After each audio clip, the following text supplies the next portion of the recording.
ओम श्री गणेशाय नमः। सुनो पावन ये सत्य कथा, जो मन को सुख देवे, संतानहीन को संतान मिले, निर्धन धन पालेवे। ओम श्री गणेशाय नमः। आप सभी को फाल्गुन कृष्ण संकष्टी चतुर्थी की हार्दिक शुभकामनाएं। आज संकष्टी चतुर्थी के शुभ अवसर पर आप सभी सुनेंगे संकष्टी चतुर्थी के दिन सुनी जाने वाली विघ्नहर्ता भगवान गणेश और चौथ माता की कथाएं।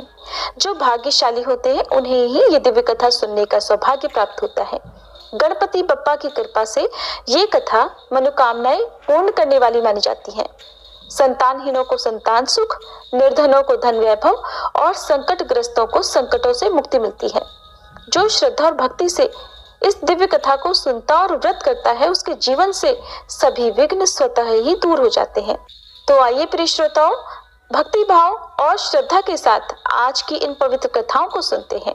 सभी मिलकर एक बार फिर से प्रेम से बोलिए गणेश भगवान की जय। एक बार धर्मराज युधिष्ठिर ने भगवान श्री कृष्ण से पूछा, हे मधुसूदन, अब आप कृपया करके फाल्गुन मास कृष्ण पक्ष की संकष्टी चतुर्थी के महत्व और इस व्रत की कथा का भी वर्णन कीजिए। तब भगवान श्री कृष्ण ने धर्मराज युधिष्ठिर को जो वृतांत सुनाया, वह वृतांत एक समय देवी पार्वती जी के पूछने पर स्वयं गजानन महाराज ने उन्हें बताया था। भगवान श्री कृष्ण धर्मराज युधिष्ठिर से कहते हैं, हे युधिष्ठिर महाराज, अब मैं इस पवित्र व्रत की कथा का वृतांत सुनाता हूँ, ध्यान पूर्वक श्रवण करो। एक बार देवी पार्वती जी ने विघ्नहर्ता भगवान गणेश जी से पूछा, हे गजानन, फाल्गुन कृष्ण चतुर्थी को गणेश जी की पूजा कैसे करनी चाहिए? इस महीने में किस नाम से पूजन होता है और आहार में क्या ग्रहण करना चाहिए? तब गणेश जी ने कहा, हे माता, फाल्गुन चतुर्थी को हेरंब चतुर्थी के नाम से गणेश जी की पूजा करनी चाहिए। पूजा का विधान पहले बताई गई विधि के अनुसार ही करना चाहिए। इस दिन खीर में कनेर के फूल मिलाकर गुलाबास की लकड़ी से हवन करना चाहिए। विद्वानों का मानना है कि आहार में घी और चीनी लेना चाहिए। इससे संबंधित एक पूर्व काल का इतिहास सुनाता हूँ। युधिष्ठिर महाराज के प्रश्न के उत्तर में जैसा श्री कृष्ण ने कहा था उसे मैं सुनाता हूँ। भगवान श्री कृष्ण कहते हैं कि प्राचीन काल में युवनाशु नामक एक राजा थे। वे धर्मात्मा, उदार, दाता, देवताओं और ब्राह्मणों के पूजक थे। उस राजा के राज्य में विष्णु शर्मा नामक एक तपस्वी ब्राह्मण भी रहते थे। वे वेद वेत्ता और धर्मशास्त्रज्ञ थे। उनके 7 पुत्र हुए, जो सभी धन धान्य से समृद्ध थे, परंतु पारस्परिक कलह के कारण सब अलग अलग होकर रहने लगे। विष्णु शर्मा प्रत्येक पुत्र के घर में बारी बारी से एक एक दिन भोजन किया करते थे। बहुत दिन बीतने के बाद वे बूढ़े होकर कमजोर हो गए। वृद्धता के कारण उनकी सारी बहुएं अब उनका अनादर करने लगी। वे पहले की तरह उनकी देखभाल नहीं करती थी, न ही उन्हें सम्मान देती थी। अब विष्णु शर्मा तिरस्कृत होकर रोते रहते थे।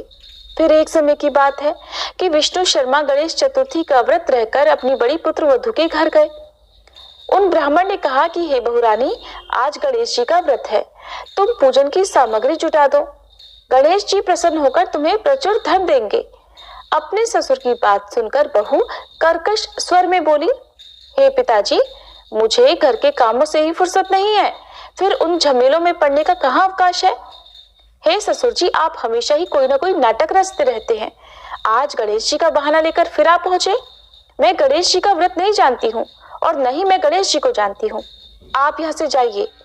इस प्रकार बहू से झड़की सुनकर वह 6 बहुओं के घर बारी बारी से गए, परंतु सभी ने वैसी ही बात कही। सभी जगहों से अपमानित होकर वह कृषकाय ब्राह्मण अब बड़े दुखी हुए। इसके बाद वह अपनी छोटी बहू के घर जाकर बैठ गए। छोटी बहू बहुत ही धनहीन थी। वह संकोच में पड़कर अपनी छोटी बहू से कहने लगे कि अरे बहुरानी, अब मैं कहाँ जाऊं? 6 बहुओं ने तो मुझे फटकार दिया। तुम्हारे यहाँ तो व्रत सामग्री एकत्रित करने का कोई साधन भी नहीं दिख रहा। मैं खुद बहुत व्रत हूँ। हे कल्याणी बहू, मैं बार बार सोचता हूँ कि इस व्रत में सिद्धि मिलेगी और सभी कष्टों का अंत होगा। अपने ससुर की बात सुनकर छोटी बहू कहने लगी कि पिताजी, आप इतने दुखी क्यों हो रहे हैं? आप अपनी इच्छा के अनुसार व्रत कीजिए। मैं भी आपके साथ आज संकटनाशक व्रत करूंगी। इससे हमारे दुख दूर होंगे। ऐसा कहकर छोटी बहू घर के काम काज निपटाकर बाहर जाकर भिक्षा मांग लाई। अपने और अपने ससुर के लिए अलग अलग लड्डू उसने बनाए। चंदन, फूल, धूप, अक्षत, फल, दीप, नैवेद्य और तांबूल उसने सब अलग अलग करके ससुर के साथ गणेश जी का पूजन किया। पूजन के बाद उसने अपने ससुर को सम्मान पूर्वक भोजन कराया। भोजन के अभाव में स्वयं कुछ भी न खाकर वह निराहार रही। भगवान गणेश कहते हैं, हे देवी, अर्धरात्रि के बाद उसके ससुर विष्णु शर्मा को कै दस्त होने लगे, जिससे उसके दोनों पैरों पर छींटे पड़ गए। उसने ससुर के पैर धुलाकर शरीर पोंछा। अब वह दुख करने लगी कि मुझ हतभागिनी के कारण आपकी ऐसी दशा क्यों हुई। हे पिताजी, रात को अब मैं कहाँ जाऊं? मुझे अब आप ही कोई उपाय बतलाइए। रात भर विलाप करते रहने के कारण अनजाने में उसका जागरण भी हो गया और फिर सुबह हुई।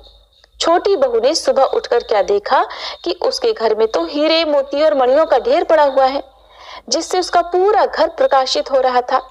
अब उसके ससुर के कै दस्त भी बंद हो चुके थे। आश्चर्य में पड़कर वह अपने ससुर से पूछने लगी कि पिताजी, ये क्या बात है? ये संपत्ति किसकी है? अरे, इतना मणि, मूंगा आदि हमारे घर में कहाँ से आ गए? पिताजी, क्या कोई हम लोगों को चोरी में फंसाने के उद्देश्य से तो घर में नहीं डाल गया है?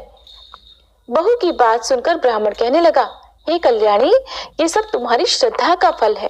तुम्हारी भक्ति से गणेश जी तुम पर प्रसन्न हुए हैं और इस व्रत के प्रभाव से ही गणेश जी ने तुम्हें इतनी सारी संपत्ति दी है। बहू कहने लगी, पिताजी, आप तो धन्य हैं। आपकी कृपा से ही गणेश जी प्रसन्न हुए हैं। मेरी दरिद्रता दूर हुई, घर में अतुल संपत्ति आई और आपकी कृपा से मैं भी धन्य हो गई। इस प्रकार ससुर से वह बहू बार बार कहने लगी। अब तो छोटी बहू के घर में अपार संपत्ति देखकर बाकी सभी बहुओं के क्रोध की सीमा नहीं रही। उन्होंने कहा कि बूढ़े, अपने संपूर्ण संचित धन को तुमने छोटी बहू को दे डाला है। आपस में परिवारजनों के कलह को देखकर विष्णु शर्मा डरकर कहने लगे कि इसमें तो मेरा कोई दोष नहीं है। केवल इस व्रत के पुण्य प्रभाव से ही गणेश जी ने प्रसन्न होकर छोटी बहू को यह सब कुछ दिया है। गणेश भगवान ने कुबेर जैसी संपत्ति छोटी बहू को प्रदान की है। हे बहुओं, मैंने पहले तुम्हारे ही घर जाकर व्रत के अनुष्ठान का अनुरोध किया था, परंतु तुम सभी ने मुझे धुतकार दिया और छोटी बहू ने भिक्षा मांगकर पूजन सामग्री जुटाई। इसके करने से ही गणेश जी ने प्रसन्न होकर इसको संपत्ति प्रदान की है। भगवान गणेश जी आगे देवी पार्वती से कहते हैं, हे माते, उस ब्राह्मण के 6 पुत्र दरिद्र, रोगी और दुखी हो गए।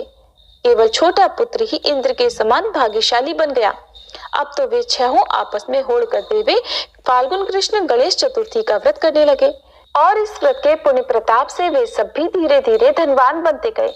इस प्रकार दूसरे लोग भी जो इस व्रत को करेंगे, उनका घर भी धन धान्य से भरा पूरा रहेगा।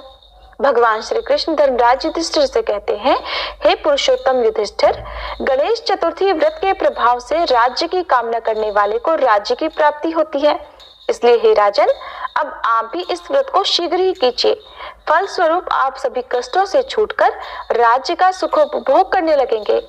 तब श्री कृष्ण जी के मुख से इस पवित्र कथा को सुनकर युधिष्ठिर महाराज बहुत प्रसन्न हुए और व्रत करके गणेश जी की कृपा से वे अखंड राज्य के अधिकारी हुए।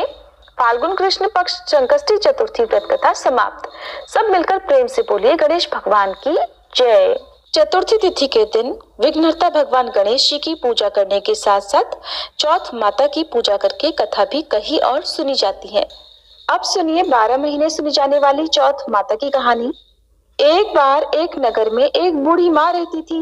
वो अपने बेटे को हर संकट से बचाने के लिए 12 महीनों की चौथ का व्रत करती थी।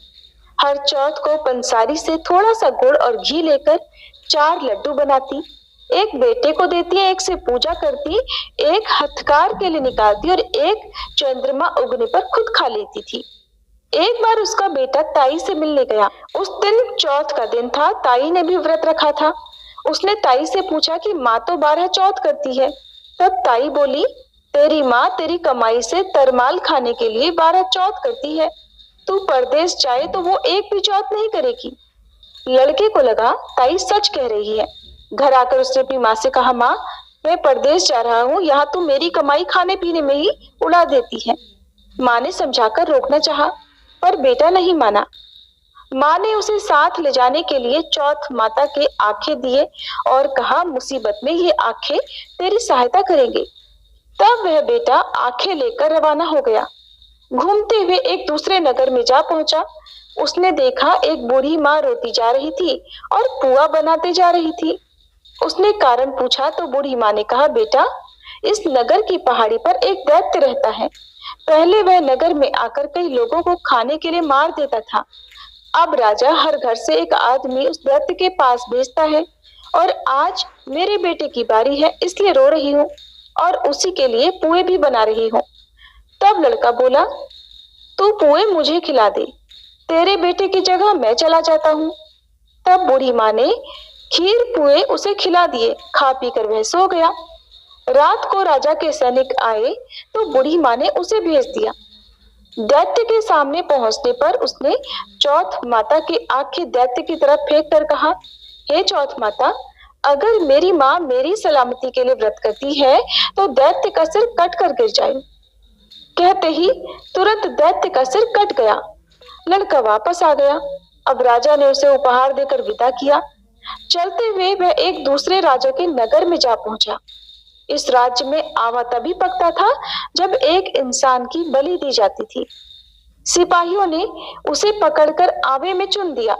लड़के ने आंखें आवे में डाले और कहा, हे चौथ माता, अगर मेरी माँ मेरे लिए व्रत करती है तो ये आवा मेरे लिए मेरी बलि लिए बिना ही झट से पक जाए।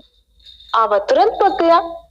आवे में से मिट्टी की जगह सोने चांदी के बर्तन निकले। लड़का बोला, बर्तन धीरे धीरे निकालना, कहीं मुझे ना लग जाए। राजा ने उसे निकलवाया और उससे पूछा कि इस आवे में से तुम बच कैसे गए। लड़के ने बताया कि उसकी माँ चौथ माता का व्रत करती है, व्रत के कारण ही वह बच पाया। राजा को विश्वास नहीं हुआ। उसने एक चांदी की सुराही मंगवाई और कहा कि सुराही की नली से निकलकर दिखाओ, तभी मुझे विश्वास होगा। लड़के ने चौथ माता को एक बार फिर से याद करके आंखें सुराही में डाले और कहने लगा, मैं भंवरा बनूं, सुराही से निकलूं। लड़का भंवरा बनकर तुरंत सुराही से निकल गया। अब तो राजा ने प्रसन्न होकर राजकुमारी का विवाह उसके साथ करवा दिया और सभी लोगों को चौथ माता का व्रत करने के लिए कहा। उधर अब लड़के को अपनी माँ की याद आई। उसने राजा के पास जाकर खुद के नगर जाने की इच्छा जाहिर की। राजा ने रथ, घोड़े, हाथी और खूब सारा दान दहेज देकर उन्हें विदा कर दिया। चौथ के दिन वह लड़का अपने नगर पहुंचा। वह अकेला पंसारी के यहाँ माँ का इंतजार करने लगा। सोचा चौथ है तो माँ यहाँ जरूर आएगी। थोड़ी ही देर बाद लकड़ी टेकती हुई उसकी माँ उसे आते हुए दिखाई दी। बेटा माँ के चरणों में गिर पड़ा। कहने लगा, माँ, मैं तेरा बेटा हूँ, मुझे माफ कर दो। माँ ने उसे उठाकर गले लगा लिया। अब तो लोग चौथ माता की जय जयकार करने लगे। उस नगर के अब सभी लोग चौथ माता का व्रत करने लगे। हे चौथ माता, जैसे बूढ़ी माँ और उसके बेटे की सहायता आपने की, वैसे ही हम सब की भी करना। कहानी कहने और सुनने वाले पर भी कृपा करना। प्रेम से बोलो चौथ माता की जय। जय गणेश जय गणेश जय गणेश देवा, माता जाकी पार्वती पिता महादेवा। जय गणेश जय गणेश जय गणेश देवा, माता जाकी पार्वती पिता महादेवा। एक दंत दयावंत चार भुजाधारी, माथे सिंदूर सोहे मूसे की सवारी। जय गणेश जय गणेश जय गणेश देवा, माता जाकी पार्वती पिता महादेवा। पान चढ़े, फूल चढ़े और चढ़े मेवा, लड्डुअन का भोग लगे संत करे सेवा। जय गणेश जय गणेश जय गणेश देवा, माता जाकी पार्वती पिता महादेवा। अंधन को आँख देत कोढ़िन को काया, बांझन को पुत्र देत निर्धन को माया।